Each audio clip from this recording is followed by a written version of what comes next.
जाएगी। इस ऊर्जा को स्पिरिट यानी आत्मा कहा जाता। जब तक इस शरीर में आत्मा है तब तक हमारी आंख देख रही है, कान सुन रहा है, जबान बोल रही। जिस दिन इसमें से आत्मा निकल जाएगी वो दिन आंखों का देखना बंद, कानों का सुनना बंद। तब इस शरीर को जला दो, कोई दर्द नहीं होगा। जब तक इसमें आत्मा है तब तक जलाओगे दर्द होगा। कोई जलाता है तब तो आपके ऊपर केस हो जाएगी, भाई FIR हो जाएगा, जला के मार डाला। जब तक इस शरीर में आत्मा, इसका कितना महत्व है देखो आत्मा का। जब तक इस शरीर में आत्मा है, आपके दादा को गांव में कोई गाली दे दे आप गोली मार दोगे। लेकिन जब इसमें से आत्मा निकल गई, उसी दादा को खुद आप आग में जलाते हो। घर वाले तो जलाते, कोई बाहरी दुश्मन जलाता। ले गए लकड़ी पर रख करके दादा के मुंह में, मुखाग्नि, पहले मुंह से जलाते, पैर की तरफ से नहीं, कहा पहले दादा का मुंह जलाओ। दादा का मुंह देखने लायक, पहले मुंह जला दो, मुखाग्नि इसको कहते। और जलाने उलाने के बाद देखो जब लोग घर में आते हैं 10 दिन 10वां मनाएंगे, 13 दिन में ब्रह्मोत्सव 13 ही मनाएंगे।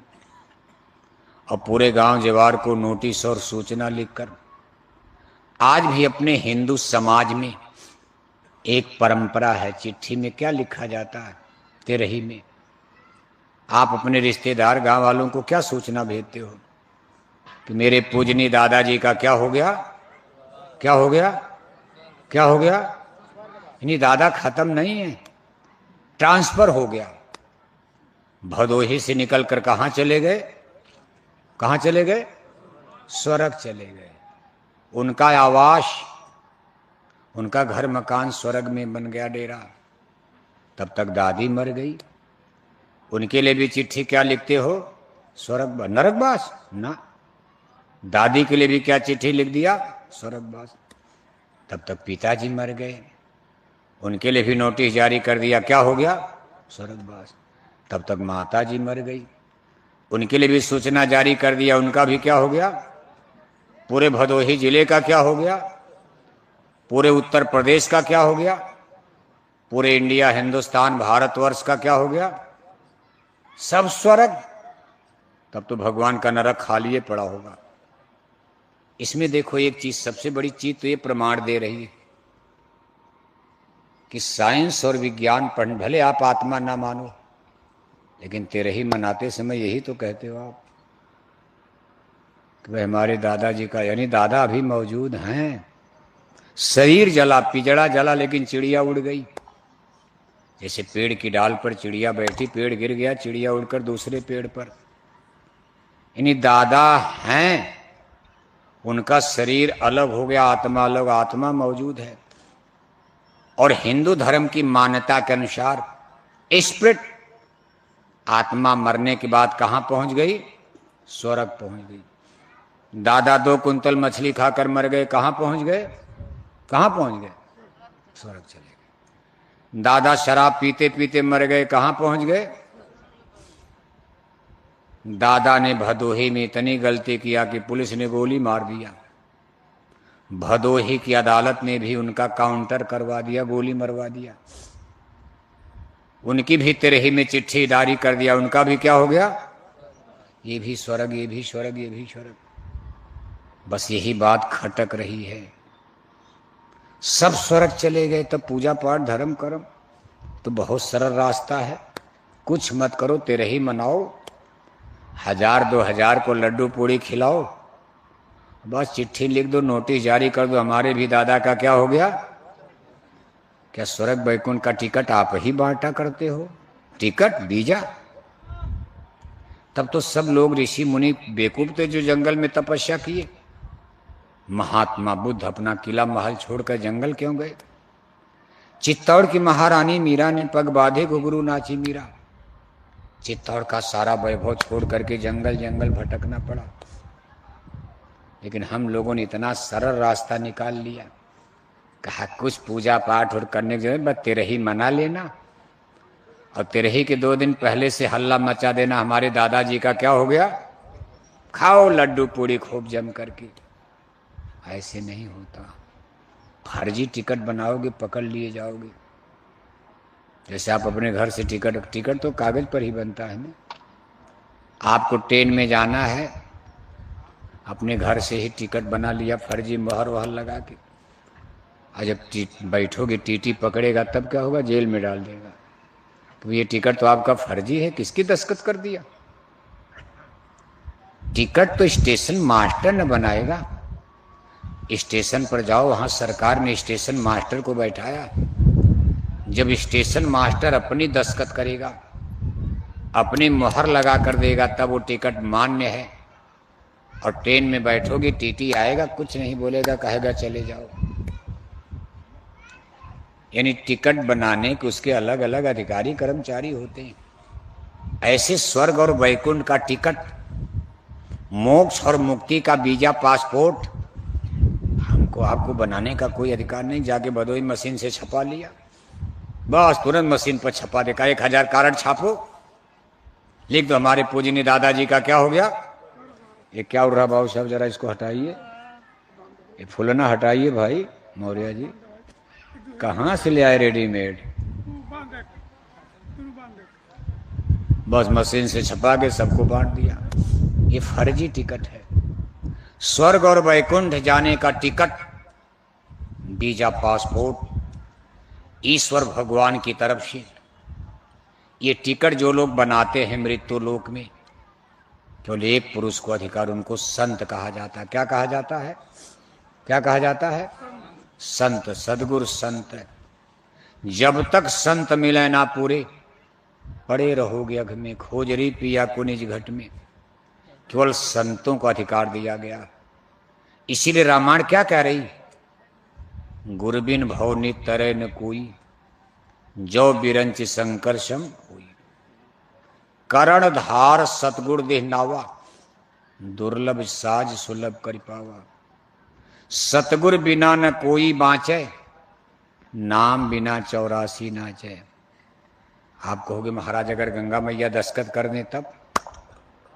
ना, नहीं मान्य है। गंगा मैया की पूजा करो, गंगा मैया से पानी मिलता। आपकी प्यास बुझाएंगे। मान लो आज बिजली खत्म हो जाए, जैसे देख रहे हो युद्ध के बादल मंडरा रहे हैं। अगर आज युद्ध खड़ा हो जाए तो बिजली के थर्मल जला दिए जाएंगे, परमाणु बम गिरेंगे, फिर भदोही में बिजली का आना बंद है। गर्मी प्रचंड बढ़ रही, प्रदूषण फैल रहा है, नदी ताल तलैया सब सूखने लगे, लेकिन गंगा मैया का पानी नहीं सूखेगा। तब हम लोग अपना अपना गांव छोड़कर गंगा के किनारे बसा जाएगा। अब पानी बिना यहाँ क्या करोगे आप? मान लो पानी, कुआं सूख गया, आपके ट्यूबवेल पंपिंग सेट सूख गए, बिजली खत्म हो गई, सारे थर्मल पर परमाणु बम गिरा दिया गया, थर्मल पावर हाउस। बिजली के सारे कारखाने, ओबरा, अनपरा, बीना सब जलकर भस्म हो गए। और इतनी गर्मी पड़ने लगी कि धरती का पानी, कुआं उआं सब सूख गया। कुआं उआं है ही नहीं अब। हम लोगों ने अपना जीवन तो रेडीमेड बना लिया। गाय पाल करके कुछ करने, गोबर ओबर गोहरा वहरा रखते थे। अरे कहा हाथ में गोबर लगता, हटाओ गाय माता को, बदबू करता है गोबर। गाय का गोबर बदबू करता है? गाय के गोबर से देवी देवताओं का स्थान लीपा जाता है। गाय का गोबर तो खुद ही सैनिटाइज है। कीड़े मकोड़े खत्म होते। आदमी की टट्टी से घर लिपाई की जाएगी? गंदगी तो आदमी फैलाता। गाय टट्टी करे, उसका गोबर, उसका गाय का मूत्र तो दवा में काम आता। अब आदमी टट्टी कर दे तब घर लिपोगे आप? गंदगी तो आदमी फैलाता। जहां ज्यादा आदमी होगा वहां ज्यादा गंदगी। जहां ज्यादा गाय बैल भैंस, वहां तो शुद्धिकरण, जमीन शुद्ध उर्वरा हो जाएगी। शुद्ध जमीन, वहां मच्छर वोच्छर कीड़े मकोड़े नहीं लगेंगे। लेकिन आज कह रहे गाय का गोबर गड़बड़, हटाओ गाय माता को। इन लोगों ने कहा भाई देखो हमको दूध नहीं चाहिए। पहले इनको शाम को 1 लीटर दूध चाहिए था, चलो गाय माता को रखो। बाद में इन्होंने दूध पीना बंद कर दिया। क्या पीने लगे? बोतल बोतल बोतल, माने क्या पीने लगे? ये लोग क्या पीने लगे? अरे मान लो अब नहीं पी रहे, लेकिन पहले तो पी रहे थे, ये लोग भी पी रहे थे। छोड़ छाड़ करके तो साधु बने हैं, शाकाहारी जाए, तमाम लोग पी रहे थे। अभी आप में नहीं, इधर नहीं, इधर वाली गोल में, इधर वाली गोल में। कहा अब हमको शाम को दूध नहीं, क्या चाहिए, 2 बोतल। हमको रोटी न मिले, दूध न मिले, 2 बोतल शराब चाहिए। तब इन्होंने क्या कहा कि जब आपको दूध नहीं चाहिए तो हमको दूध की, हमको तो 1 कप काफी चाहिए, और 1 कप काफी के लिए तो हम बाजार का पाउडर ओडर वाला दूध ले लेंगे। हटाओ गाय माता को। समझौता हो गया। कहा गाय माता को हटाओ, कौन दाना चारा पानी 5 बजे झंझट पालेगा। हाथ में गोबर लगता है और बदबू करता है। गाय माता को हटा करके सब टनाटन हो गए। उधर लड़ाई खड़ी हो गई, गैस का सिलेंडर बंद हो रहा। गैस के कुएं में आग लगाने की योजना बना रहे हैं। अगर गैस के कुएं में आग लग गई, मान लो बम गिरा दिया उसी गैस के कुएं में, तो गैस का मिलना बंद हो जाएगा। फिर आप क्या करो, रोटी कैसे खाओगे आप, कैसे रोटी खाओगे। अभी थोड़ा बहुत गैस मिल रही। युद्ध का नगाड़ा दुनिया में बज रहा। सबसे पहले अमेरिका का था हम जला के खत्म कर देंगे। ईरान कह रहा कि आप जलाओगे तो हम भी जलाएंगे। अब इसी की लड़ाई होगी, आपका गैस हम जलाएंगे, आप हमारा जलाओ, हम आपका जला देंगे। और फिर कहीं गैस उस दुनिया में जाएगी नहीं, सब लोग भूखे मरे। अब फिर लकड़ी खोजो, कंडी खोजो, गोहरा खोजो। इसीलिए गाय को माता, इसीलिए मुक्ति के लिए नहीं। गाय से मान लो मुक्ति तो नहीं मिलती, जानवर से मुक्ति मिलेगी। मुक्ति तो सदगुरु से मिलती है, ज्ञान मास्टर से मिलता है। गाय आपको कखा गघा पढ़ाएगी, लेकिन फिर भी गाय का महत्व माना गया भारतीय समाज में। भारतीय समाज नहीं, सारी दुनिया में एक समय था। गाय को माता क्यों कहा गया। गाय से बछड़ा आपके खेती में काम आते थे, ट्रैक्टर था नहीं। गाय से दूध मिलता था, सब्जी थी नहीं। इतनी सब्जी इतनी दाल कहाँ होती थी। सब्जी मिली तो दाल नहीं, दाल मिली तो सब्जी नहीं। कोई सब्जी खाता था। 10-20 लीटर दूध दही मक्खन घी घर में है। आधी रात को भी कोई रिश्तेदार आ गया, 2 लीटर दूध पिला दिया, रात में रोटी बनाने की क्या जरूरत हो, काम हो गया उसका पक्का। गाय का गोबर, ये जब रासायनिक खादें नहीं थी, गाय के गोबर से ही आपके खेती का काम, उर्वरा शक्ति बढ़ती थी। यानी मानव जीवन के सबसे करीब जानवर गाय। बैल भी था, भैंस भी थी, लेकिन मनुष्य के जीवन के लाइफ में सबसे करीब में गाय। इसलिए गाय को माता मानकर पूजा किया गया कि हे गाय माता, हमारे जीवन का आधार तो आप, हमारी खेती, हमारा भोजन, हर में आपका योगदान है। लेकिन अब कहोगे गाय से मुक्ति मिल जाएगी गाय की पूजा करने से, ना ना। गाय की पूजा करोगे माने गाय की सेवा करोगे, बढ़िया दूध मिलेगा, बढ़िया बछड़े मिलेंगे, हल में काम आएंगे। गंगा की पूजा करोगे, गंगा मैया में पानी मिलेगा। मान लो सूखा पड़ गया, पानी नहीं बरस रहा, प्रचंड गर्मी है, आपके गांव के सभी नदी नाले तालाब सूख गए, ताल तलैया, अपना झंडा डंडा उठाओगे, गंगा नदी के किनारे चला जाएगा, छान छप्पर बना करके गंगा के किनारे, क्योंकि गंगा में ही पानी बचा है। यमुना में पानी बचा, गंगा में पानी बचा, छोटी छोटी नदियां भी भदोही में सूख गई, जेठ की गर्मी में, तपन में, टेम्परेचर में। और देखो साइंस विज्ञान के लोग, वैज्ञानिक कह रहे हैं कि टेम्परेचर बढ़ता जा रहा धरती का, ग्लोबल वार्मिंग, क्योंकि पेड़ पौधे काट करके सब कोठी हवेली, कंकड़ पत्थर, तमाम स्कूल अस्पताल सड़क बनाई जा रही, इसलिए धरती का टेम्परेचर लगातार बढ़ रहा, पत्थर से टेम्परेचर बढ़ता। पेड़ पौधे ऑक्सीजन देते थे हरियाली से, लेकिन अब आप सब लोग रेडीमेड लाइफ, रेडीमेड माने कृत्रिम, और नेचर माने प्राकृतिक। गांव में बसना एक प्राकृतिक लाइफ है, नेचुरली। जैसे गांव में आप निकलो घर के बाहर, पेड़ पौधे, किस्म किस्म के फूल, किस्म किस्म के फल, किस्म किस्म की सब्जी, बाग बगीचा, देसी हवा। अब जितनी सुंदर हवा यहाँ लग रही है, शहर में लगेगी। 50-50 मंजिला कोठी एक दूसरे के, ये हवा लगेगी? वहाँ तो कूलर और फ्रिज फैन पंखे की हवा है, और यहाँ देखो ये नेचुरली हवा चल रही है। ये प्राकृतिक चीजें हैं, जैसा पानी जल हर चीजें। इसलिए गुरु महाराज भी संकेत करते थे। 14-15 मई 1983 को गुरु महाराज ने देखो हम लोगों को ये टाट बोरा पहनाया। 1983 14-15 मई 1983 को गुरु महाराज ने हम लोगों को बोरा पहनाया। करीब 43 बरस हो गया। और जून के महीने में बड़ा टेम्परेचर गर्मी, हम लोगों को दिल्ली ले गए थे बोरा पहनाकर।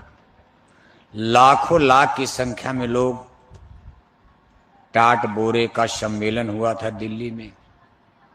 तब बोरा भी उल जलूला था, इस तरह कुर्ता पैजामा जैकेट नहीं, अल्फी बाह नहीं, कोई सिलता उल्टा था नहीं, ऐसे तैसे बना लिया।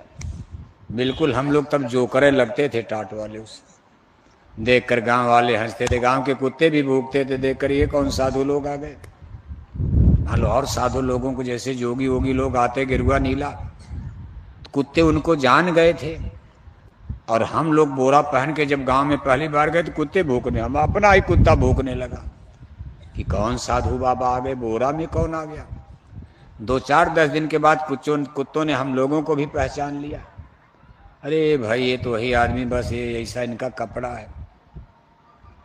कुत्ते तो भूखना बंद कर, लेकिन आदमियों से झगड़ा हो गया। अब आदमी लगे भिड़ने की, बोरा क्यों पहन लिया, क्यों पहना दिया गुरुजी ने।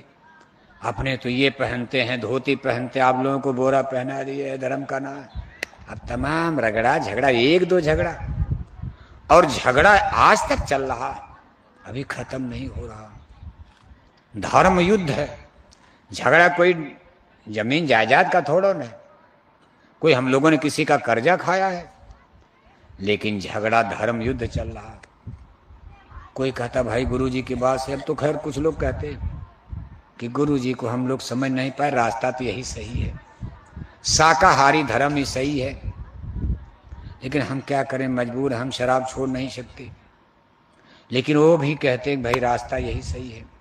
और कुछ लोग अभी भी मोर्चा लगाए, नहीं नहीं गुरुजी का रास्ता गलत है, ये रास्ता सही है। मंदिर में घंटा बजाए जाओ और 1-1 किलो मछली कहा, ये सही है। गुरुजी वाला शाकाहारी वाला गड़बड़ सड़बड़ है। भगवान को छोड़कर आदमी की पूजा करते हैं, बताओ। अब उनके पास कुछ नहीं, कहते भगवान को छोड़ दिया, आदमी की पूजा करने लगे। अरे भगवान राम आदमी बनकर नहीं आए थे, कोई उनको भगवान उस समय मानता था। कहा व्यापक ब्रह्म निरंजन निर्गुण विगत विनोद। बउआ सो रहे हैं का जाग रहे हैं? व्यापक ब्रह्म निरंजन निर्गुण विगत विनोद सुयज भक्ति प्रेम बस कौशल्या की गोद। लाखों बरस पहले की कथा है। ब्रह्म निरंजन भगवान ने राजा दशरथ और कौशल्या की गोद में सरजू नदी के पावन तट पर मानव शरीर में अवतार ले लिया, जन्म ले लिया।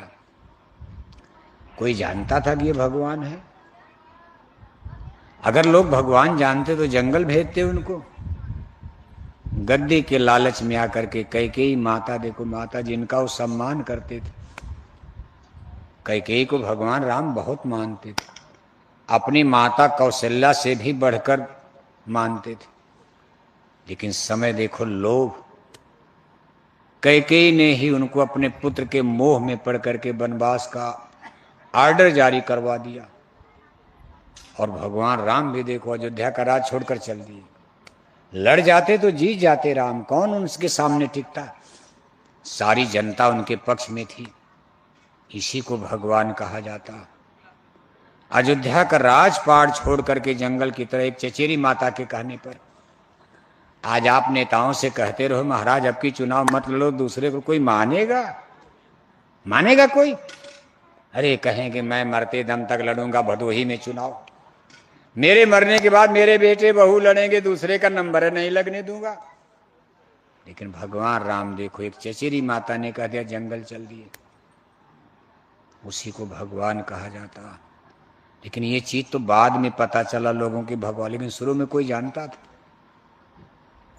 और जिस समय उनका जन्म हुआ, ये तो सत्य है कि धर्म की रक्षा के लिए जन्म लिए, लेकिन उसमें धर्म का सबसे बड़ा दुश्मन कौन था? धर्म की नाव को कौन डुबा रहा? आप मत बोलिए बाबू साहब, ये लोग बताएं, भदोही वाले बताएं। ये कहीं पाकिस्तान से आए हैं? रामायण पढ़ते हो न? जिस समय प्रभु श्री रामचंद्र जी ने जन्म लिया धर्म की रक्षा के लिए, उसमें धर्म का सबसे बड़ा दुश्मन कौन है? धर्म की नाव को कौन डुबा रहा है? रावण मुसलमान थे, रावण ईसाई थे, रावण यहूदी थे। उस समय का रिलीजियस सिस्टम देखो कैसा था। यही चीज तो समझ में नहीं आती। उसमें संसार में धर्मों की संख्या कितनी थी?